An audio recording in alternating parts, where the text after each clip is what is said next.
안녕하십니까. 경제와 사회 문제를 데이터로 쉽게 풀어보는 미스터 큐팁입니다. 오늘 시장 잘 대응하셨는지 모르겠습니다. 오늘 주제는 현대차 센터를 한 번 더 시켜보도록 하겠습니다. 그래서 제목은 현대차 센터 한 번 더, 이런 주제로 한번 말씀을 좀 드려보도록 하겠습니다. 먼저 오늘 순서는요, 옵션 만기에 따른, 내일 모레가 옵션 만기인데, 옵션 만기에 따른 투자 주체별 포지션 한번 분석을 좀 해보고요. 그래서 그에 따라서 주가가 어떻게 흐름이 나올지 미리 좀 예측을 한번 해보도록 하고요. 두 번째는 시가총액으로 바라본 주도주 흐름에 대해서 말씀드리고, 세 번째는 우리 매일 하는 것이죠. 미국 지표로 바라본 고점 여부, 이걸 한번 알아보도록 하겠습니다. 지난 8월 7일 날 제가 이제 올려드렸던 영상에서 이런 포지션 분석을 한번 해드렸습니다. 한번 보시죠. 그럼 여기 보시면 이게 보라색 선이 지금 보시면 금융투자인데요. 금융투자가 선물 기준 317.50, 2388포인트 밑으로 내려가면 손실이 이렇게 커지는 그런 포지션이라고 말씀을 좀 드렸습니다. 개인도 317.50이 가장 손실이 많이 나는 자리고, 여기서 올라가면 수익이 나는 그런 어떤 흐름으로 바뀐다고 말씀을 좀 드렸었습니다. 외국인은 반대로 올라가면 올라갈수록 이익이 나는 만기 수익 구조. 지금 현재 이런 흐름이다 보니까 외국인에 의해서 시장이 그냥 올라갈 수밖에 없는 그런 상황으로 변해 있습니다. 자, 이건 차츰 또 다시 말씀드리고, 이게 이제 이런 포지션이 지금 어떻게 변화됐는지 며칠 사이에 한번 말씀드리겠습니다. 다시. 두 번째로는 이제 코스피 시가총액 순위가 이랬다고 말씀을 좀 드렸죠. 그래서 2위인 SK 하이닉스가 58조, 한 59조 정도 되는데, 밑에 있는 3위, 4위, 5위 주식들이 여기를 어떻게 뛰어넘을 거냐, 이 내러티브가 필요하다고 말씀을 좀 드렸고요. 지금 보시면 1위부터 10위 안에 들어가 있는 종목들 중에 삼성전자 우선주는 어째 삼성전자랑 같은 것이라고 보고요. 그러면 지금 잘 보시면은요, 바이오 회사인 삼성바이오로직스하고 그 다음에 셀트리온을 요 바이오 업종이고요. 그 다음에 네이버하고 카카오는 인터넷 컨텐츠라고 볼 수가 있겠죠. 그 다음에 삼성전자는 반도체고요. 그 다음에 LG화학, 그 다음에 SDI는 2차전지고, 그리고 이제 현대차가 자동차를 만드는 회사입니다. 만약에 내러티브가 필요하다고 하는데요. 만약에 현대차에 대한 내러티브를 한번 만들어 보면 어떨까요? 현대차가 지금 만드는 게 자동차인데요. 지금 그 자동차를 자동차로 보지 않고, 만약에 우리가 집에 갖고 있는 컴퓨터나 아니면 핸드폰과 같은 어떤 하나의 디바이스라고 본다면, 이 디바이스에 부속되어 있는 다 부속품들이거나 거기에 올려놓은 어떤 컨텐츠, 뭐 이런 것들입니다. 반도체, 2차전지, 그리고 인터넷, 그리고 나머지 두 개는 우리 건강과 직결되어 있는 헬스케어 업종입니다. 그래서 지금 사실 따지고 보면, 만약에 얘기가 된다면 현대차가 어찌 보면 이런 어떤 디바이스의 중심에 서고요. 지금 미국의 테슬라의 어떤 성장 스토리도 그런 거 아니겠습니까? 만약에 현대차가 움직이면서 쌓이는 데이터를, 테슬라도 마찬가지고요, 계속 데이터가 축적이 되면 그 데이터를 가지고 현대차가 나중에 좀 더 큰 모빌리티 플랫폼을 가지고 좀 더 큰 어떤 데이터 사업을 할 수 있는 어떤 그런 여지가 있다고 보여지거든요. 그래서 현대차 같은 경우는 여기서 스토리를 어떻게 만들어가냐에 따라서 지금 이 순위가, 한번 노려볼 수 있는 순위가 상당히 위까지도 가능하지 않겠느냐라고 보여지거든요. 뭐 그 얘기도 좀 다시 한번 해보도록 하겠습니다. 자, 우선 투자자별 포지션 분석을 한번 보도록 하겠습니다. 지금 보시면 여기 지금 보라색 선으로 나와 있는 게요, 증권사, 금융투자의 수익 곡선입니다. 지금 보시면 얘가 좀 여기가 제로선이거든요. 이게 323입니다. 317.50에서 323.50까지 이렇게 많이 밀려 있죠. 많이 올라왔죠. 이건 무슨 얘기냐면 얘네가 고효를 짜내면서 손실 보면서 이렇게 늘려놓은 겁니다. 자, 그 다음에 외국인 어떤지 한번 보겠습니다. 외국인은 이 회사, 이게 아까 회사마다 이게 추정치로 한 거기 때문에 약간 좀 다르긴 하거든요. 근데 어쨌든 외국인은 여기서 이렇게 올라가는 어떤 그런 흐름으로 좀 나오거든요. 그래서 일단은 325를 기준으로 놓고 보면 외국인은 325까지 가는 동안에 계속 흑자가 나는, 수익이 나는 이런 구조고요. 지금 국내 금융투자는 이렇게 내려가면서 올라가면서 이렇게 수익이 손실이 나는 어떤 그런 흐름을 보이고 있습니다. 개인은 마찬가지로 파란색 선이거든요. 올라가면서 이익이 나는데 개인은 325 이상 넘어가야 흑자가 나고요. 그 밑에서는 적자입니다. 자, 이렇게 돼 있어서 지금 내일 그다음에 모레 이틀 동안 결국엔 그 국내 금융투자가 외국인한테 계속 털리는 구조라고 일단 보시면 되겠습니다.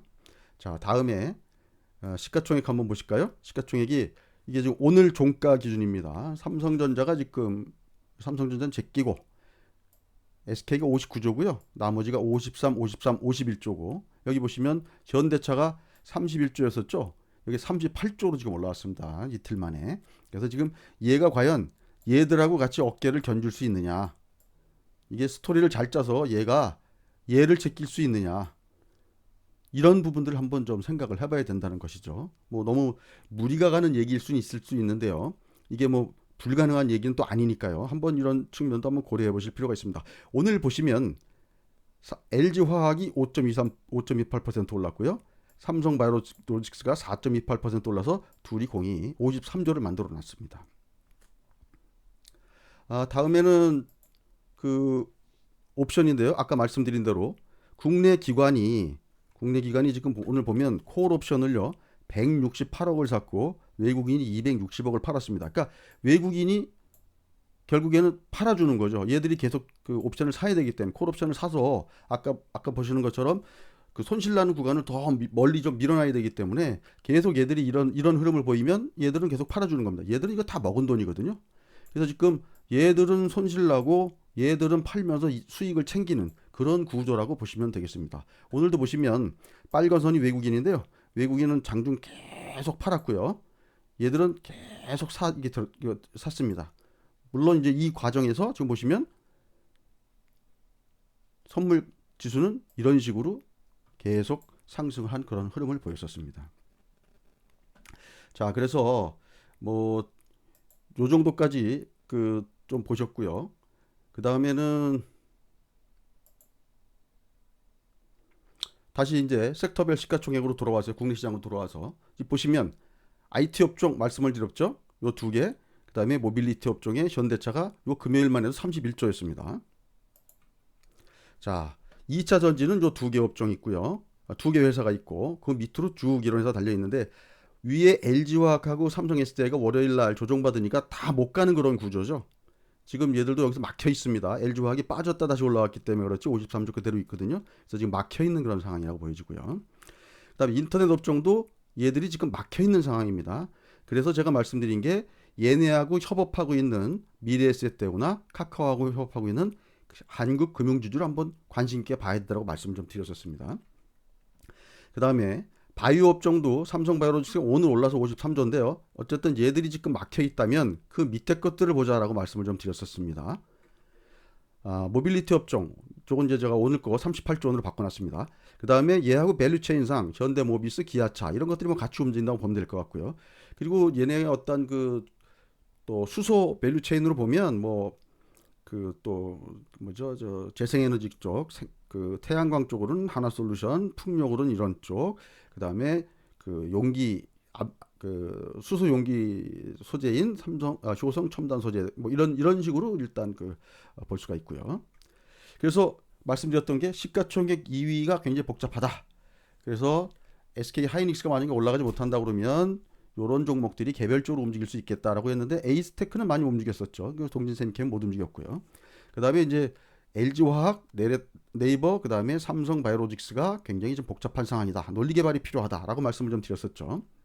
그래서 그런 어떤 논리 개발이나 이런 데 시간도 걸리고 뭐 좀 복잡한 상황이기 때문에 그런 것들로부터 자유로운 현대차 그 다음에 이런 종목들이 대상이 될 수가 있겠다라고 말씀을 좀 드렸습니다. 그래서 현대차가 그 중에 이제 핵심이라고 보여지고요.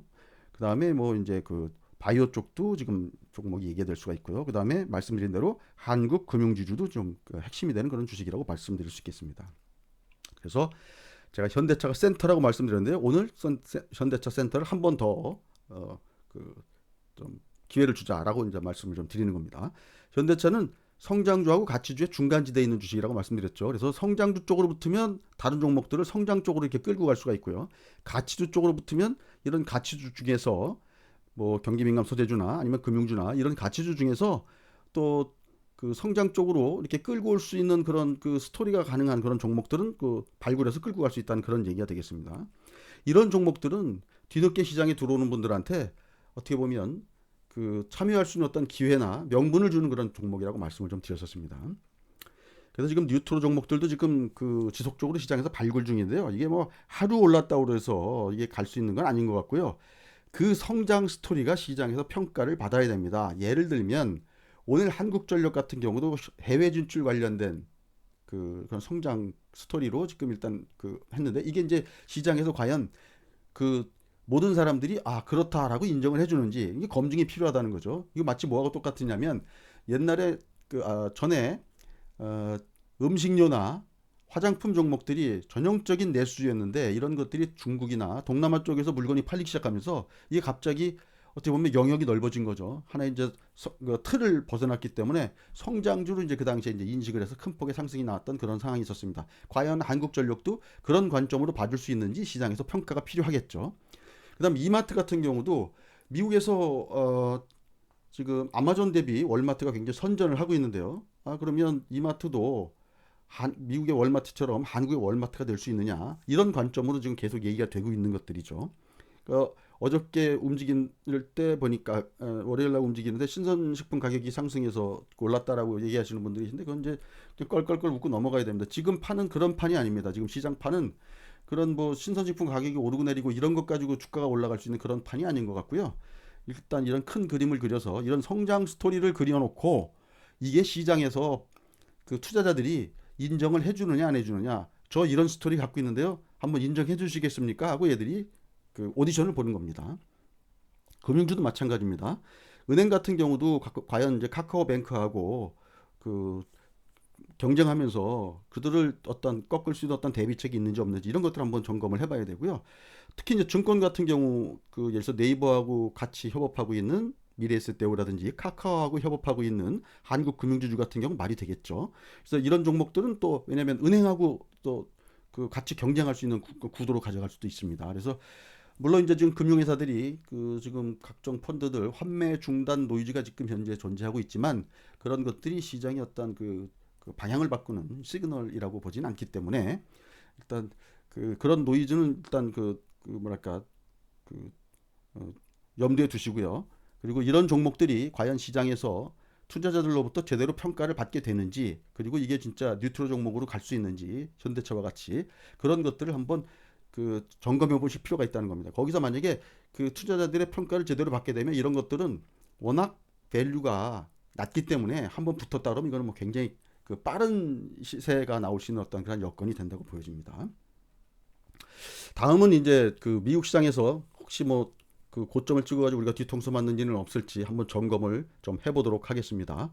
달러 인덱스 말씀드렸죠. 달러 인덱스는 지금 그 미국의 유동성을 대표하는 어떤 지표이기 때문에 지금 보시면 저 빨간 박스 그 달러 인덱스가 내려갈 때마다 일단 주가가 그 급하게 올라가는 그런 흐름을 보였었습니다. 달러 인덱스는 마찬가지로 페드가 돈 풀고 모더나 뭐 등등등등 백신이 일단 그 좋은 소식이 있을 때마다 이렇게 달러 인덱스는 내려갔습니다.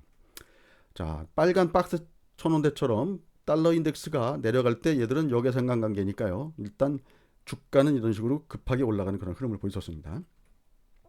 빅스 차트 계속 보여드리고 있죠. 제가 2월 24일 날 미국이 폭락할 때 22포인트였는데요. 이게 지금 어저께 3,360포인트, S&P 500이 3,360포인트면은 그때 폭락할 당시에 3,259포인트보다 더 위에 올라가 있음에도 불구하고 지금 빅스 값은 22포인트 밑으로 내려오지 않고 있죠. 그래서 이거 지금 보면 미국도 지금 어찌 보면 이 걱정의 벽을 타고 지금 올라가고 있는 상승장이라고 보여집니다. 오히려 이렇게 사람들이 걱정할 때는 또 이게 그 시장이 폭락이 안 나오죠. 자, 요거는 이제 나중에 기회가 되면 한번 빅스 값이 어떻게 만들어지는지에 대해서 한번 말씀을 좀 드려보도록 하겠습니다. 다음에 이제 스퀴 인덱스 우리가 점검한다고 항상 말씀드렸습니다. 스퀴 인덱스는 처음 방문하신 분들을 위해서 다시 한번 조금 잠깐 설명을 좀 드리면, 자, 여기 보시면 여기가 2018년 8월이고요. 여기가 2019년 12월입니다. 이런 식으로 고점이 나온 이후에 주가가 어떻게 움직였는지를 보여주는 겁니다. 여기 보시면 요런 자리 이후에 약간 한 달에서 두 달 정도 그 시간이 흐르고 나서 이렇게 폭락이 왔죠. 이때도 마찬가지로 이런 흐름인데 과연 지금은 어떤 단계냐는 겁니다. 지금 보시면 여기 지금 137.50인데요, 어저께. 그래서 지금 그 굉장히 많이 뭉쳐 있죠. 그래서 지금 미국도 지금 나름대로는 굉장히 혹시 올지 모르는 블랙스완에 대비하는 그런 포트폴리오 매니저들의 어떤 그런 그 액션들이 지금 취해지고 있다라고 볼 수가 있습니다.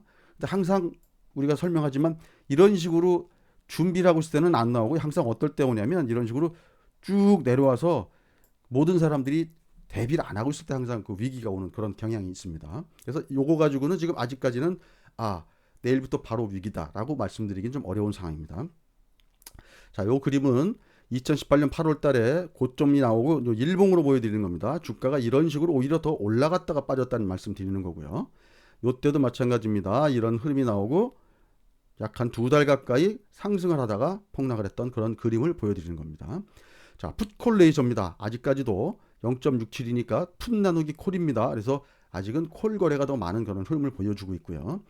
미 국채 수익률 같은 경우도 지금 살짝 플러스가 나왔습니다. 그래서 지금 이런 식으로 플러스가 나와서 리스크 온 상태라고 볼 수가 있겠습니다. 자, 이건 뭐 제가 그린 그림이죠. 미 국채는 약간 이쪽으로 황소 쪽으로 뭐 황소 쪽은 아니더라도 중간으로 좀 왔죠. 곰 쪽에서. 빅스는 약간 황소 쪽으로 움직였다고 볼 수가 있고요. 푸콜레이쇼, 달러인덱스 아직까지는 황소 쪽에 있다고 보여집니다.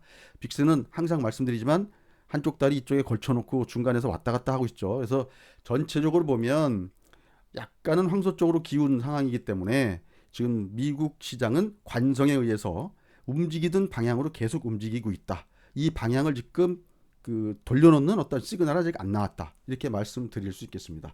이상과 같이 이번 주 목요일 국내 선물 옵션 그 만기를 앞두고 포지션상 지금 내려갈 확률보다는 약간 플러스에서 머물 확률이 높은 그런 구조로 되어 있고요. 물론 뭐 내일 이후에 포지션이 확 바뀌면 또 상황이 달라지겠지만 지금 현재 그런 상황이고요. 미국 쪽도 이런 상황이고 그래서 일단은 긍정적인 어떤 시황관을 가지시고 접근하시는 게 지금 현재는 맞는 것 같고요. 그 다음에 아까 종목별로는 지금 그 시가총액 2위를 앞두고 2위를 놔두고 지금 벌어지고 있는 어떤 그런 그 경쟁 구도이기 때문에 일단 이런 상태에서는 현대차나 그다음에 한국금융지주나 등등 이런 종류의 어떤 주식들이 지금 시장에서는 오히려 더 그다음에 바이오 쪽에서도 2등주에 좀 더 머물러 있는 이런 종목들이 더 유리한 상황 아니겠나 이렇게 판단을 합니다. 이상 그 오늘 시황 마치겠고요. 내일도 성공 투자하시는 그런 그 하루가 되시길 바라겠습니다. 감사합니다.